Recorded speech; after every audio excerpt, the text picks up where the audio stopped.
Good morning, everyone. We're continuing here in the words of the Horowitz Chaim in the Sefer Mitzvahs HaKotzar. Mitzvahs Loisa say negative commandment Lamed Gimel number 33 Shaloi Lignov Nefesh MiYisrael. You are not allowed to kidnap a living Jew. You're not allowed to kidnap a Jewish person. Now this is a chiddush. This will be a novel idea for some people, even though you know you're not allowed to kidnap. Where did we learn it out from? Shenemar, it says in the Yisrael Sadibas in the Ten Commandments, Loi signov. You're not allowed to steal. So most people understand when they read the Ten Commandments, Loi signov, you're not allowed to steal. That means you can't steal objects, you can't steal money, you can't steal somebody's car. However, V'lamdu Chazal, the sages teach us in the Gemara, Shezeh azhar l'goynev nefesh miYisrael. This is a warning. This is a admonition, a command to the Jewish people. You're not allowed to kidnap another Jew. And one of the reasons that we know that is because, as we'll see in the next mitzvah, there is a pasuk later on in the Torah that says clearly that you can't steal objects. And therefore, what is this one coming to teach us? Le'signov, you're not allowed to steal, to kidnap another person. V'chein hamaychroi, so too somebody who ends up stealing or kidnapping a person and then sells them into slavery. They also transgress this negative commandment, and that's included in another negative commandment, like it says that the Jewish people should not be sold as slaves. So you could transgress two things. Number one, you ended up kidnapping a Jew, and number two, you ended up selling him as a slave. Now the ganav, the kidnapper over here, is only going to receive the death penalty for kidnapping another Jew if he did the following.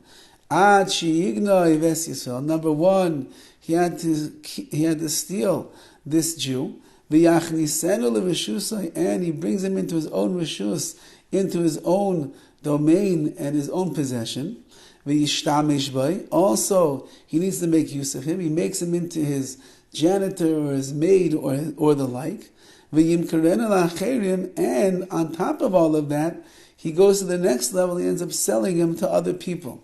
So if a person does all of that, then in all of these steps together, and of course there's a warning from witnesses, and besides that, he does it anyway. He disregards their warning. So then he's going to be chayav misa. The kidnapper is going to receive the death penalty. However, if he holds this person that he kidnapped for ransom, and he says to the father or to the brothers, I have your son, I have your brother over here, I want $25,000 ransom and I'll give him back to you, that's considered to be a sale. In that case, Pater, he would be exempt from the death penalty. Meaning this that we just said, when is he going to be subject to the death penalty? That's if the last step is that he sells this person over to somebody else. But if you're selling him back to his family, even though you're ransoming him for a lot of money, you're not going to receive the death penalty because he goes home. This is something that is held, that we do everywhere all the time. It's a mitzvah that is done constantly. It's for men and for women alike. So again, the chiddush over here is that in the Sefer Hadibros, in the Ten Commandments, when it says Loi signov, you're not allowed to steal, it's not talking about stealing somebody's money, somebody's objects, or the like.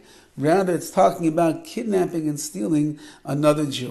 We'll see tomorrow, Be'ez Hashem, the loisase, the negative commandment of stealing and robbing other people's property. Have a wonderful day.